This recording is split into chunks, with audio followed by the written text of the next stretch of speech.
Well, Ingolf, it's great to see you again. I think we first met about 10 years ago when I visited one of your valve training courses in Norway.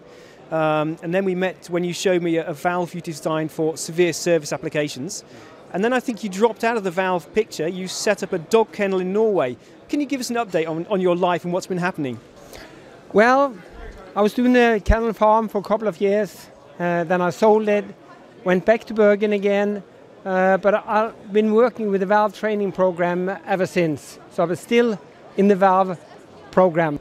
So you've written a book in Norwegian. I think the title is Cheetah Bar. What's this book all about? Well, when a valve is stuck, you have to use force. So it's two ways of doing that. You can use a cheetah bar, or you can use the book I've written. It's how to treat a valve which don't want to be moved. Okay, but why is this important then? What's happening to make all these valves fail?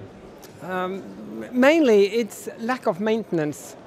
As long as you use too much force on the valve, you will destroy the valve inside. And lack of maintenance program, that is one of the main issues. So in order to improve maintenance, what needs to change? Is it the mentality of the people who buy the valve, the people who operate the valve, or the people who maintain the valve?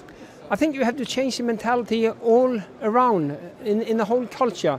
Because when you buy a valve, you have to think in the future and think about the maintenance you are going to do in a couple of years.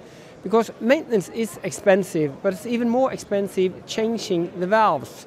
So you have to change the mentality when you buy the valve, and you also have to make maintenance program for the personnel that is going to do the work with the valve, so you can take away all the force and make a longer lifespan on the valve.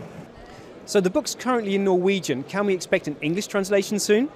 It's under translation for the moment. It's about 75% done.